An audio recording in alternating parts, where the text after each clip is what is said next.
Cameron Gus. Mr. Gus, you're charged with unlawful carrying of a weapon. You're facing up to a year in jail and or a $4,000 fine. We're going to do probable cause. You have the right to remain silent. Anything you say can or will be used against you. Excuse me, you have the right to have an attorney present. If you cannot afford one, one will be appointed to you, sir. Hold up.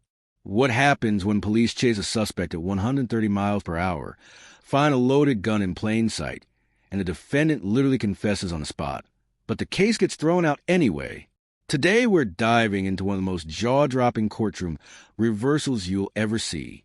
Cameron Gus is facing a year in jail and a $4,000 fine for unlawful carrying of a weapon. The evidence seems bulletproof. Pun intended. The cops have everything. A high-speed chase, a confession, and the gun. But watch what happens when a judge spots one fatal flaw that unravels the entire prosecution. This is about to get wild. Let's see how justice really works when procedure meets reality. Officers in Harris County, Texas, observed the defendant driving at a high rate of speed and attempted to gauge that vehicle's speed. As the officer pulled out to pace the defendant, he heard the defendant accelerate at a high rate of speed.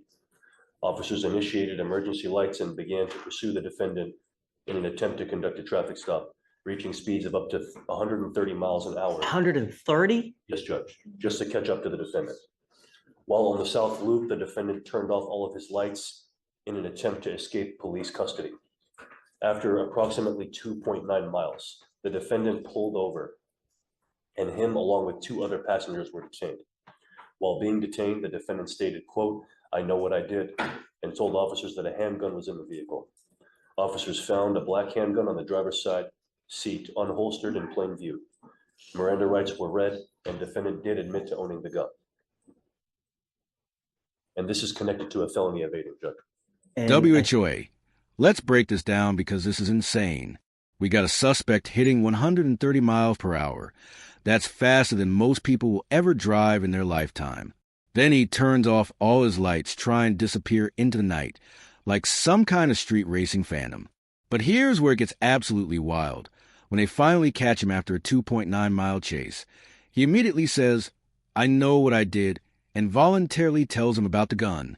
That's what we call a slam dunk confession, folks. The gun sitting right there in plain view, unholstered on the driver's seat. He's read his Miranda rights and still admits to owning it. At this point, you're probably thinking this guy's toast, right? But watch what happens next. This judge is about to spot something the prosecution completely missed. And I see that it was discharged. What happened on that?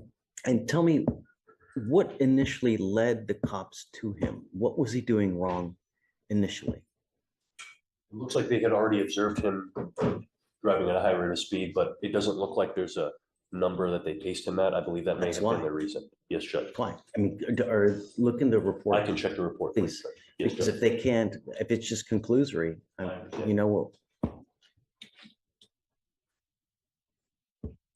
There's the way the report is read. It just says they observed him traveling at a high rate of speed. Do you mind giving me a couple minutes to call the officer before we make a ruling on PC, or do you just want to make a ruling now? Because the offense report is very lacking.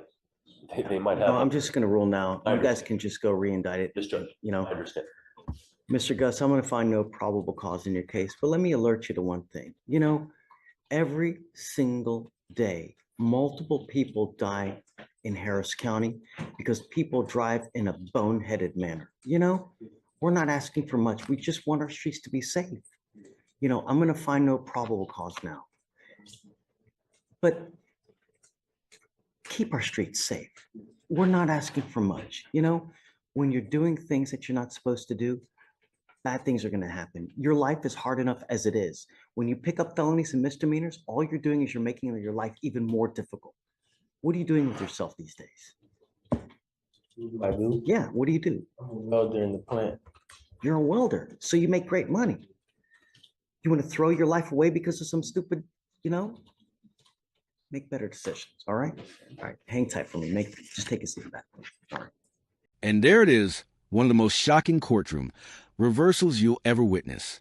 Despite a 130 miles per hour chase, turning off lights to evade police, a gun in plain sight, and a full confession, Cameron Gus walks free.